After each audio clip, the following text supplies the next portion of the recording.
Good evening. The interview was supposed to be routine. A Sunday morning political program. Pre-recorded questions.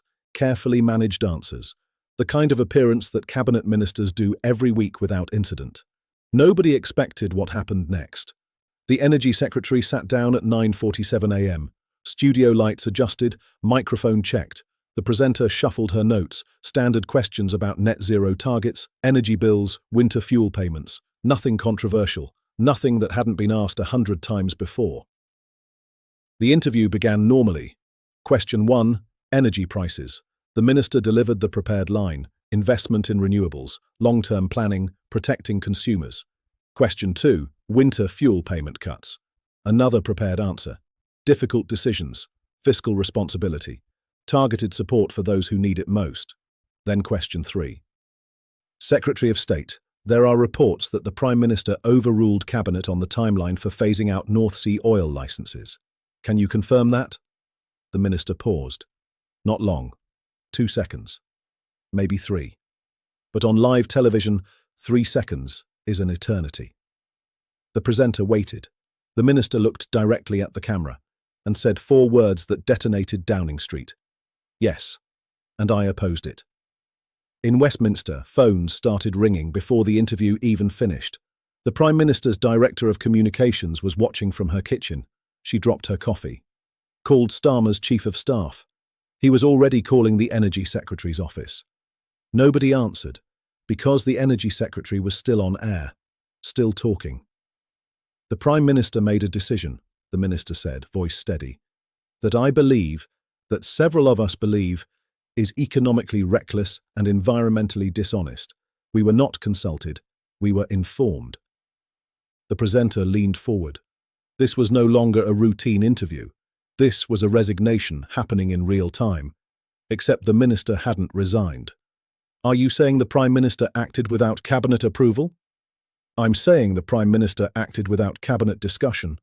And you're stating this publicly because someone needs to. The room was silent. The cameras kept rolling. Somewhere in Downing Street, 3 advisors were sprinting toward the building, but the damage was already done. What the public didn't know, what they would only discover later, was that the interview was not spontaneous. It had been planned, for weeks, by people who understood exactly what they were doing. The Energy Secretary had not gone rogue. The Energy Secretary had been recruited. Rewind 3 weeks. A private members' club in Mayfair. Tuesday evening. 2 cabinet ministers sitting in a corner booth where conversations couldn't be overheard. The Energy Secretary and the Business Secretary. They had known each other for years. Same intake of MPs, same leadership campaign, though not Starmer's. They had backed someone else, someone who had lost, and now they sat in government serving a Prime Minister neither had wanted. The Business Secretary spoke first. He's making decisions without us. Every major policy, decided before it reaches Cabinet. We sit there, we're told, we nod. That's not Cabinet government. The Energy Secretary said nothing, just listened. North Sea licenses. That decision was made by him and 2 advisors. Nobody else in that room knew until he announced it. I know. Winter fuel payments? Same thing. Immigration targets? Same thing. The windfall tax extension? I'm the Business Secretary, and I found out from the Treasury press release. The Energy Secretary looked at their drink. What are you suggesting? I'm suggesting, the Business Secretary said carefully, that if one of us said publicly what we all know privately, it would force a conversation that needs to happen. A conversation about what? About who's actually running this government. A long silence. That's a resignation. Not if you don't resign. The Energy Secretary looked up. Explain. The plan was simple, reckless, but simple. Go on television. Answer honestly. Don't resign. Force Starmer to either accept public dissent within his cabinet or sack a senior minister on live television for telling the truth. Either outcome would fracture the government. Either outcome would demonstrate that Starmer's control was not absolute. And either outcome would embolden others. The Energy Secretary spent 2 days thinking about it, then made the call. I'll do it. Back to the studio. The interview was entering its 4th minute. The presenter had abandoned her notes. This was no longer about energy policy. This was about power. about loyalty, about whether a cabinet minister could openly challenge the Prime Minister and survive. Secretary of State, do you still have confidence in the Prime Minister? The pause again, shorter this time. The minister had already crossed the line. What was one more step? I have confidence that the Prime Minister wants to do what he believes is right. I do not have confidence that the process by which he makes decisions is serving the country well. That sounds like a no. That sounds like an honest answer to a complicated question. Will you resign? No. Will the Prime Minister ask for your resignation? You'd have to ask him. The interview ended. The minister stood, removed the microphone, walked out of the studio, got into a waiting car, phone off, advisors frantic, destination unknown. And in Downing Street, Keir Starmer sat in his office watching the recording that his team had just sent him. He watched it twice. Then he looked at his chief of staff. Where is she now? We don't know. Find her. We're trying. She's not answering. Starmer stood, walked to the window. The street outside was quiet. Sunday morning. Ordinary, except nothing about this morning was ordinary anymore. His phone buzzed. A text from the Home Secretary. Watching. Call me. Then another. From the Foreign Secretary. We need to talk. Then another. From a backbencher. Is this true? He put the phone face down on the desk. Get the Cabinet Secretary, he said. Get the Attorney General and get me a line to the Energy Secretary. I don't care how. His Chief of Staff left. Starmer stood alone at the window. One interview, 4 minutes. And his government was now facing a question it couldn't avoid. Could a cabinet minister publicly oppose the Prime Minister and remain in post? If yes, cabinet government was restored, but Starmer's authority was shattered. If no, Starmer looked authoritarian and the minister became a martyr. There was no good answer, and the Energy Secretary knew it. The call came through at 11:34 a.m., not to Starmer's office, to the BBC newsroom, from the Energy Secretary's personal mobile. A producer answered.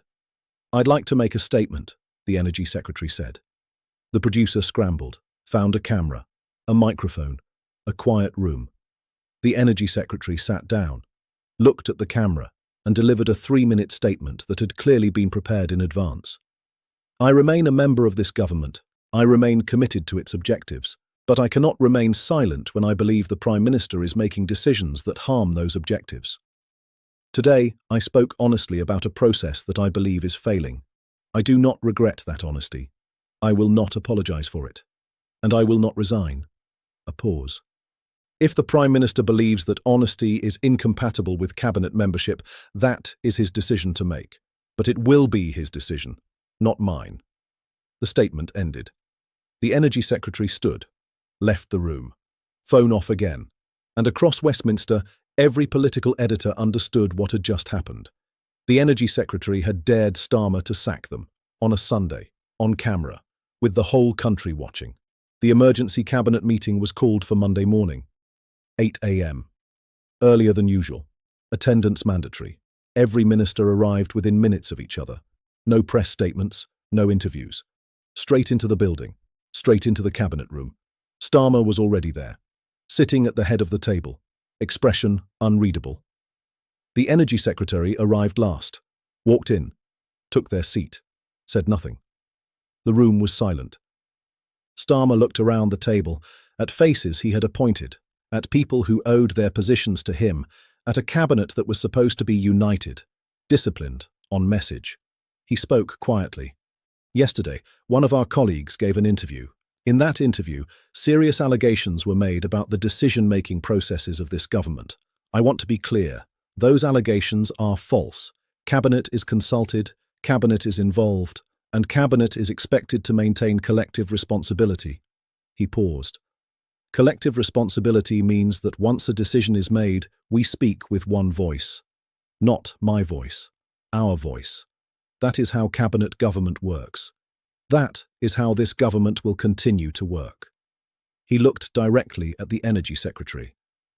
Does anyone have a problem with that? The Energy Secretary met his gaze and said nothing. The silence stretched.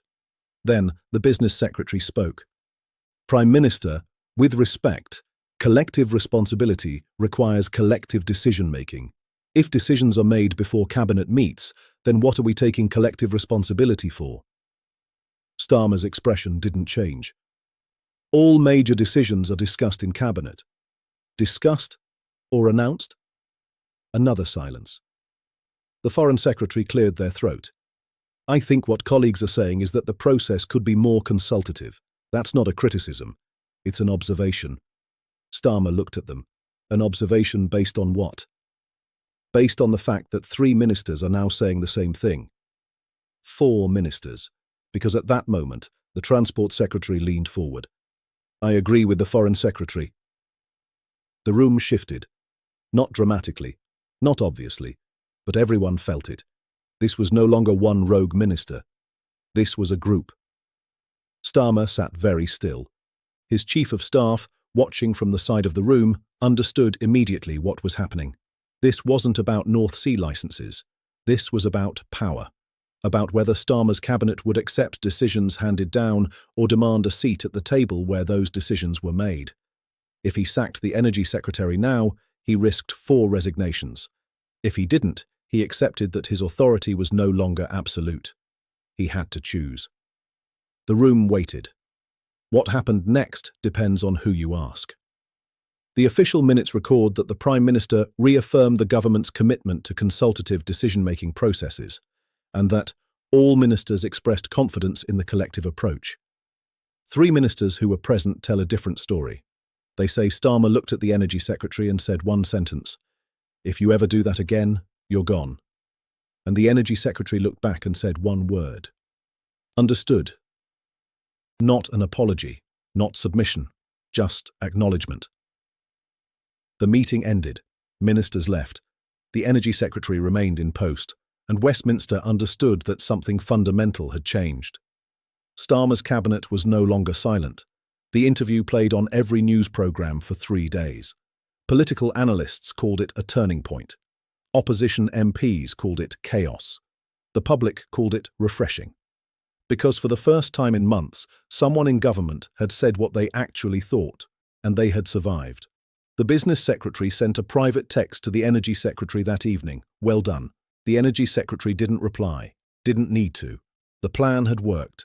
Cabinet government. Real cabinet government. Where ministers could disagree, where decisions were contested, where the Prime Minister was not monarch, had been restored. Not through process, not through reform, through 4 minutes of live television and 1 minister who refused to look away when the camera turned on. Starmer's government would never be the same.